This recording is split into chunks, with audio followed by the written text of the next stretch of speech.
There are those of religion who speak of being humble. The question I ask you, though, is one, are you humbled? Does your God humble you? And more importantly, does your God or does your religion, does your doctrine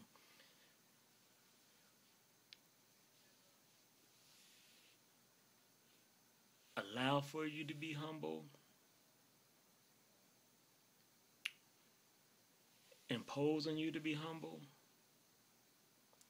Direct you to be humble and direct you in the way of humbleness. And you will speak to people of religion and those who are grounded solidly in their belief and faith. And as they speak to you about their belief and their faith, they will speak to you and say that their belief and faith is the truth, without any doubt, any shadow of doubt, without any failing, without any flaws. Their belief, their God, their religion is God, is the God, is the one true religion, is the truth. And they will accept nothing less than what they are saying as being the truth. And yet the question is, how can one be of a humble nature if they are not willing to admit that the truth may be that they are in error, that the truth may be that their God is not only a God, but the God, that their religion is completely based off of superstitions and lies and fears.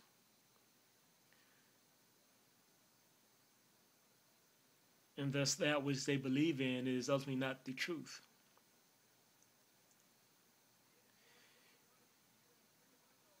If there is not an allowance for this, if their religion does not teach them and say, hey, stop, humble yourself and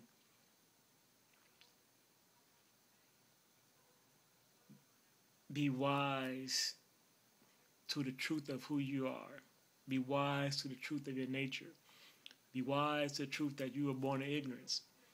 But at the same time, those of religion will speak to the flawed nature of man, thus the need for salvation and forgiveness by God, and specific religions that require forgiveness, salvation, mercy from God to thus be saved from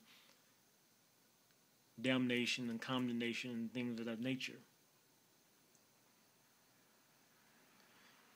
If your God doesn't guide you in why it is one needs to be humble, how to humble yourself, then can one truly be humble?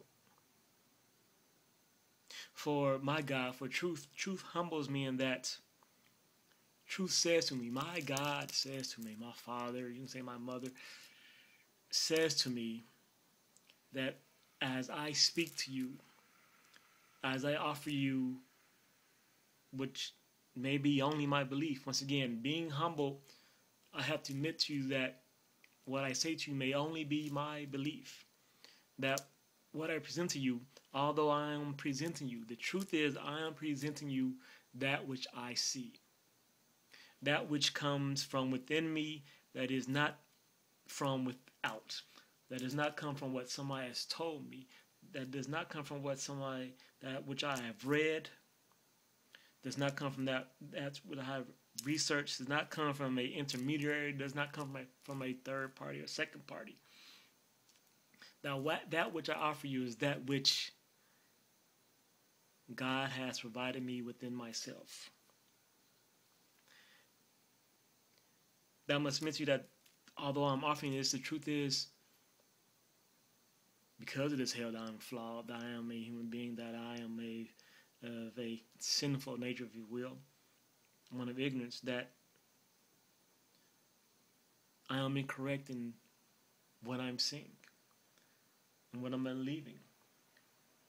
My mind may be unstable, and thus I cannot think correctly.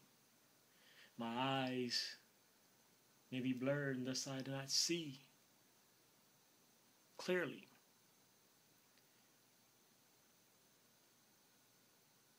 Truth demands this of me, yes. Truth shows me how to humble myself. Does your God show you the need to humble yourself and guide you and directs you in humbleness? Why to be humble?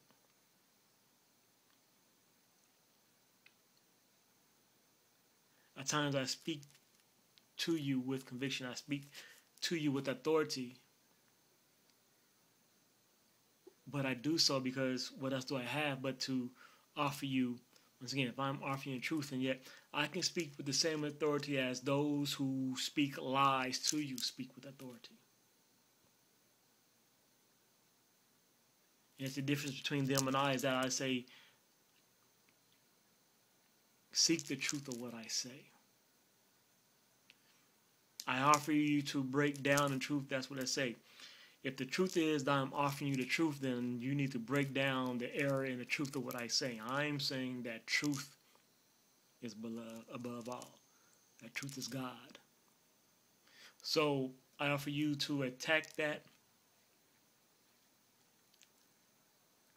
to prove otherwise and differently, that truth is not God, that truth is not the cream of the crop. That truth is that which is not worthy above all things to be worshipped. All things.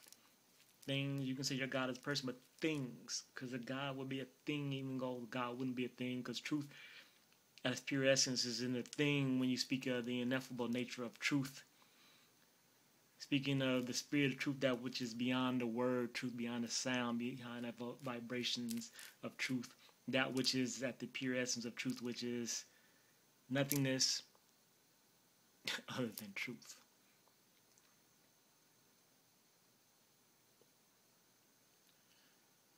When you go forward with your belief, do you offer someone as such, and when they come back with you, do you accept the truth, or do you counter? More importantly, do you counter with truth, or do you just counter with belief? Do you counter with belief based off of belief, based off of another belief, based off of belief? This belief backs this belief, which backs this belief, but it's all beliefs that's backing other beliefs. And thus it's just a lie that's backing another lie. So are you backing yourself with nothing but lies to prove your ultimate lie?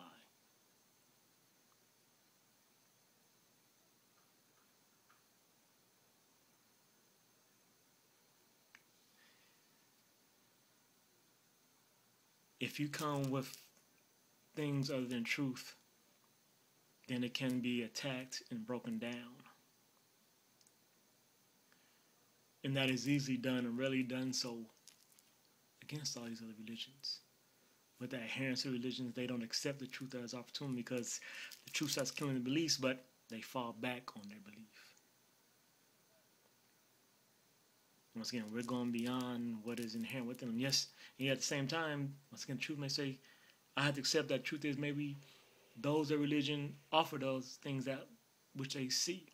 That if they were not prevented with a holy book without doctrine, that they would have created themselves. Without your holy book, without your scripture, or whatever in all beliefs, would you have created yourself within your mind as you looked out in the world, as you went forward in this world? Would God have put those words within those books within your mind himself? Would you have seen those words, seen the nature, seen what is necessary that you must follow?